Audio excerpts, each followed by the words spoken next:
यह कहानी है उस नारी की जिसने संसार का वैभव ठुकराकर एक बंसी वाले की मुस्कान में अपना समूचा जीवन समर्पित कर दिया। कहानी शुरू होती है उस समय से जब चारों ओर हो रहे खून खराबे और तख्ता पलट जैसी घटनाएं आम बात थीं। यह वह दौर था जब हिंदुस्तान की धरती तलवारों की टकराहट से गूंजती थी। तुर्की और अन्य बाहरी ताकतें अब केवल हिंदुस्तान को लूटने ही नहीं, राज करने के इरादे से आने लगी थीं। दिल्ली की गद्दी पर मुगल मजबूती से जमे थे।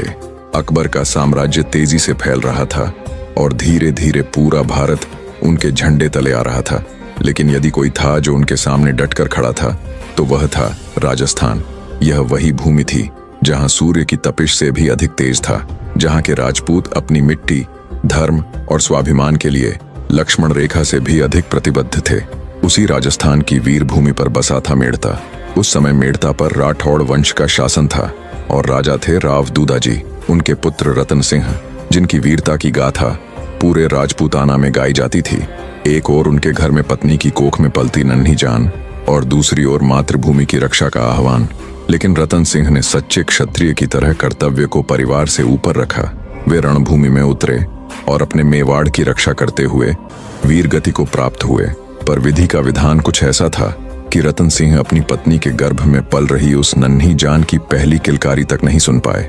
उसी युद्ध के कुछ ही समय बाद राव दूदाजी के महल में एक नन्ही किलकारी गूंजी।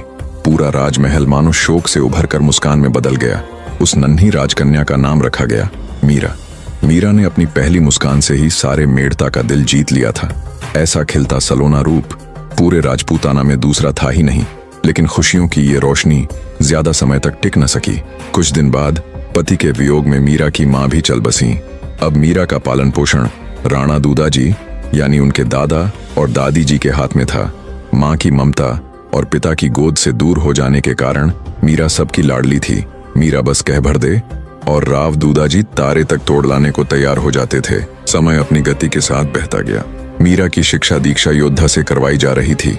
दादी और बुआएं बचपन से ही उसे घर गृहस्थी और मर्यादा की बातें सिखाने में जुट गई थीं।